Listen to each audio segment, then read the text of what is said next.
আসসালামু আলাইকুম। আগের ভিডিওতে আমি দেখিয়েছিলাম কিভাবে কাঁচা আম কেটে লবণ হলুদ দিয়ে রোদে শুকিয়েছি। আজকে দেখাবো সেই শুকনো আম দিয়ে কিভাবে মজাদার আচার রান্না করি। দেখতেই পাচ্ছেন আমগুলো এখন অনেক সুন্দরভাবে শুকিয়ে গেছে, পানি একদম নেই বললেই চলে।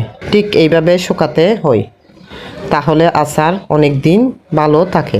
এখন আমি চুলায় একটি প্যান বসিয়ে দিলাম, তারপর এতে দিচ্ছি সরিষার তেল। আচারে সরিষার তেল দিলে স্বাদ অনেক বেশি ভালো লাগে। তেল গরম হয়ে গেলে দিয়ে দিলাম কিছু রসুনের কোয়া। রসুন দেওয়ার কিছুক্ষণ পর দেখবেন ফেনা হয়ে উঠেছে। ফেনা হলে শুকনো আমগুলো দিয়ে দিলাম।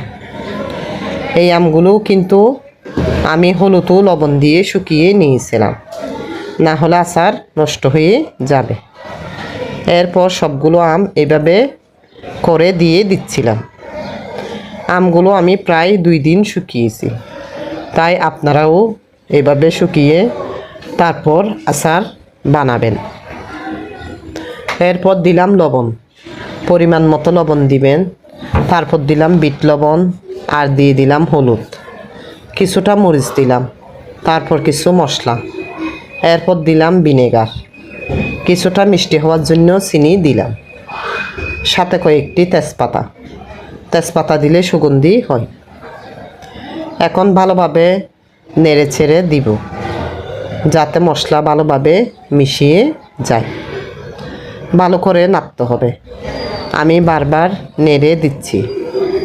এখন আচারটি একদম রেডি। তো এটা আমি একটা বয়ামে করে রেখে দিব, যখন ইচ্ছা তখন খাওয়া যাবে। আর আচার নেওয়ার সময় শুকনো চামচ দিয়ে নিতে হবে। এই আচারটা সরিষার তেল দিয়ে তৈরি, তাই সহজে নষ্ট হবে না।